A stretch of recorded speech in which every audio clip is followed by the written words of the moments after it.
Hello दोस्तों, तो कैसे हैं आप लोग। उम्मीद कर रहा हूँ कि अच्छे होंगे। इस वीडियो में हम लोग जो है शब्द विचार के बारे में जानने वाले हैं। ये व्याकरण का जो है हिंदी व्याकरण का एक प्ले लिस्ट है जिसका लिंक मैंने डिस्क्रिप्शन में दे दिया है। आप वहाँ से जो है इसमें जितने भी हैं वो आप पढ़ सकते हैं आसानी पूर्वक। आपको वीडियो इधर उधर खोजने की ज़रूरत नहीं है, ठीक है। इसके पहले हम लोग वर्णमाला भी पढ़ चुके हैं, वो देख सकते हैं आप भी।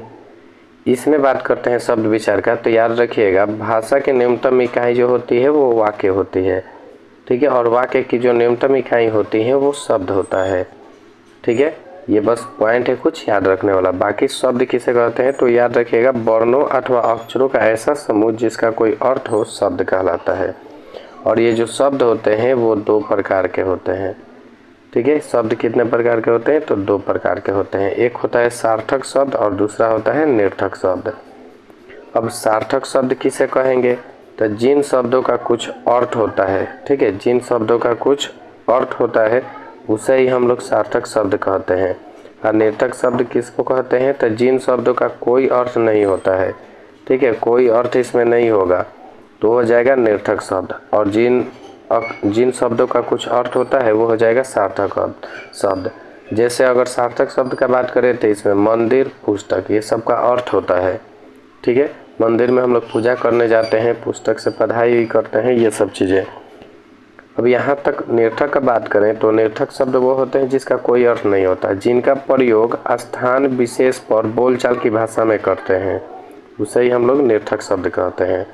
अब जैसे कोई कहता है कि फटाफट चलो, फटाफट मतलब क्या है, चटाचट, धड़ धड़ होता है ना कि धड़ धड़ इसको ऐसे, तो ये सब के सब निरर्थक शब्द होते हैं, ठीक है।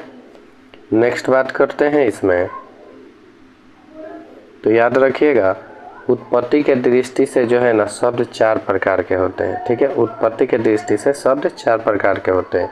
पहला हो जाएगा तत्सम शब्द, उसके बाद तद्भव, देशज, विदेशज, ठीक है। तत्सम, तद्भव, देशज, विदेशज। अब इसमें बात करें कि तत्सम जो शब्द है वो किसे कहते हैं। देखिए, तत्सम का बात करें तो इसमें बोलिएगा कि हिंदी में जो शब्द संस्कृत से ज्यों के त्यों ग्रहण कर लिए गए हैं, नॉर्मल सा बोल सकते हैं कि वैसा शब्द जो संस्कृत से लिया गया है हिंदी में, ज्यों का त्यों, कोई परिवर्तन नहीं किया गया है, जिनमें कोई ध्वनि परिवर्तन नहीं हुआ हो, जिस तरह हम बोलते हैं उसमें कोई परिवर्तन ना हो, जिस प्रकार उसको संस्कृत में पढ़ते हैं वैसे ही हिंदी में पढ़ते हैं, जिस प्रकार हम लोग संस्कृत में उसका उच्चारण करते हैं सेम वैसा ही हम लोग हिंदी में करते हैं। तो ऐसे शब्द को जो है तत्सम शब्द कहते हैं।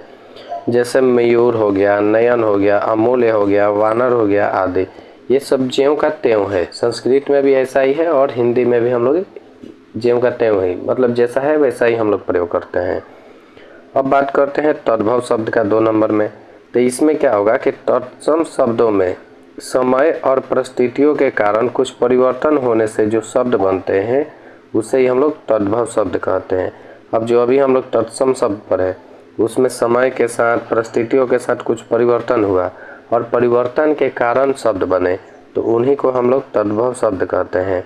जैसे आग हो गया, मयूर हो गया, बंदर हो गया, चांद हो गया आदि, ये सब समय के साथ ये सब चेंज हुए, ठीक है। तो जो समय के साथ चेंज हुआ है वही हो जाएगा हमारा तद्भव शब्द, ठीक है। अब जैसे इसी में बात करें तो मयूर का मोर हो जाता है, वानर का बंदर हो जाता है। तो ऐसे ही सब चीज़ें जो है ना, जो बाद में हम लोग बदल लिए अपनी आवश्यकता के अनुसार, अपने सोच के अनुसार, तो ये हो जाता है तद्भव शब्द, ठीक है। अब नेक्स्ट बात करें तीसरे प्रकार की तरफ, तो देखिए तीसरा हो जाएगा देशज शब्द। अब देशज क्या होते हैं तो इसमें याद रखिएगा, जिन शब्दों की उत्पत्ति हमारे देश की भाषाओं से हुई है, हमारा जो भारत देश है, अगर यहाँ पे जिन भाषाओं की उत्पत्ति हुई है, जिन शब्दों की उत्पत्ति हुई है वही हमारा देशज शब्द कहलाते हैं। जैसे हम लोग बोलते हैं धुआं, ठोठा, लोटा, बोलते हैं ना धुआं उठ गया, ठोठा है, लोटा है, ये सब चीज़ें, तो ये सब हमारी देशज शब्द है, ठीक है। ऐसे ही बहुत सारा है, बकलोल, ये सब चीज़ें हैं कुछ कुछ जो हमारे देश में बनाया गया है, ठीक है। तो वो सारे जो हैं क्या हो जाएंगे, देशज शब्द हो जाएंगे। अब जरा देशज के बारे में भी जान लेते हैं। अब विदेशज शब्द क्या है? तो दूसरी भाषा से आए हुए शब्द विदेशज शब्द कहलाते हैं। जैसे अलमीरा, उसके बाद देखिए आल्पिन, ये सब जो हैं विदेशज हैं। ये हमारे देश के नहीं हैं, ठीक है, ये दूसरे देशों से, दूसरे भाषाओं से लिए गए हैं ये, ठीक है, इसलिए विदेशज शब्द हो जाएंगे, ठीक है। अब ऐसा ही कुछ यहाँ पे आपको दिया गया है, देख लीजिए ध्यान से। कुछ तत्सम शब्द दिए गए हैं जिसका तद्भव बनाया गया है। अब तत्सम शब्द वह हैं जो संस्कृत से हूबहू उठाए गए हैं और बाद में हम उसका परिवर्तन कर दिए। जैसे पहल का देखिए, अगम है तत्सम में और उसको अगम्य कर दिया गया है। अमोल है, उसको अमूल्य कर दिया गया है। आग है, अग्नि कर दिया गया। आम है, आम्र कर दिया गया। नाक है, नासिका। ब्याह है तो विवाह कर दिया गया। भाप है तो वाष्प कर दिया गया। भाई है तो भराता कर दिया गया, ठीक है। ये सब चीज़ें हम लोग समय के साथ अपना परिवर्तन किए हैं। अब नेक्स्ट बात करते हैं इसमें, तो रचना की दृष्टि से एक आता है। तो रचना की दृष्टि से जो शब्द होते हैं वो 3 प्रकार के होते हैं, याद रखिएगा। एक हो जाएगा रूढ़ शब्द, यौगिक शब्द, और तीसरा हो जाएगा योग रूढ़ शब्द, ठीक है। रूढ़ शब्द, यौगिक शब्द, योग रूढ़ शब्द। पहले रूढ़ बोलिए, फिर यौगिक बोलिए, फिर दोनों को जोड़ दीजिए योग रूढ़, ठीक है, 2 1 ऐसे करके। अच्छा, अब इसमें बात करते हैं कि ये जो रूढ़ शब्द है, जो रूढ़ शब्द है वो क्या होते हैं। तो याद रखिएगा, जिनका कोई भी खंड सार्थक न हो और जो परंपरा से किसी विशेष अर्थ में प्रयुक्त होते हों, उसे ही हम लोग रूढ़ कहते हैं, ठीक है। अब जिसका हम लोग खंड कर दें तो कोई सार्थक न हो, ठीक है। जैसे लोटा है, तो अब इसको तोड़ देते हैं तो कोई इसमें फर्क बोल रहे हैं हम। इसको तोड़ देंगे तो कोई मतलब ही नहीं निकलेगा। लो टा, इसमें कुछ नहीं। कल है, तो कल से पता चलता है एक बीता हुआ कल, एक जो इससे पानी हम लोग पीते हैं, पानी चलाकर जिससे पानी निकलता है, इसको तोड़ते हैं क आ ल। जल है, पानी होता है, इसको तोड़ते हैं ज आ ल, तो इससे भी कोई अर्थ नहीं निकला। दोनों जब साथ में रहेगा, जब तक इसका खंड नहीं करेंगे तब तक इसका कोई ना कोई अर्थ होगा, लेकिन जैसे कर देंगे कोई अर्थ नहीं होगा, तो ऐसे शब्द को ही जो है रूढ़ शब्द कहते हैं।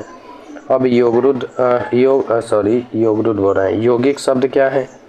तो याद रखिएगा, यौगिक उन शब्दों को कहते हैं जिनके खंड का सार्थक होते हैं। अब वैसे शब्द इसमें आ जाएंगे जिनका खंड किया जाए, उसको तोड़ा जाए तो भी उसका मतलब निकले। जैसे देखिए विद्यालय है, तो इसको तोड़िएगा तो विधा और आलय, ठीक है, ये हो जाएगा विधा और आलय।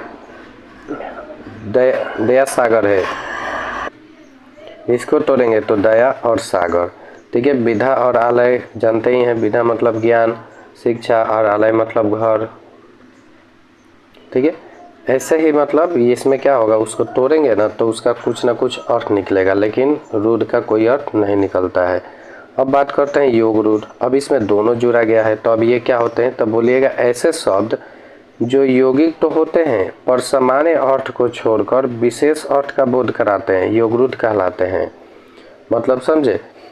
अब इसमें क्या होगा कि ये यौगिक होंगे, इसमें जुड़े हुए होंगे शब्द, उसको तोड़ेंगे, ठीक है, कुछ भी करेंगे, कोई उसमें थी ना, लेकिन वो जो लिखा होगा ना वो अर्थ ये नहीं देगा, ठीक है। अब जैसे हम लोग देखते हैं 9 2 11 हो जाना, तो 9 2 11 होना मतलब का 9 2 11 होना, उसका तो कोई अर्थ का। अब 9 2 हम 11 थोड़े, 11 तो होता ही है, लेकिन वो जोड़ थोड़ी कर रहे हैं। 9 2 11 मतलब भाग जाना होता है, दूसरा अर्थ होता है, तो ये योग रूढ़ में आते हैं। जैसे देखिए पंकज शब्द है, तो ये जो है पंख और जब, ठीक है, पंख और ज के मेल से बना है ये, जिसका विशेष अर्थ जानते हैं क्या होता है। पंकज का मतलब होता है कमल, ठीक है। तो ऐसे ऐसे सब जो होते हैं वो ये योग रूढ़ कहलाते हैं, ठीक है। आई होप कि आपको ये समझ में आया होगा। तो फिर हम जो है ऐसे ही नेक्स्ट टॉपिक में मिलते हैं, तब तक के लिए टेक केयर, बाय बाय।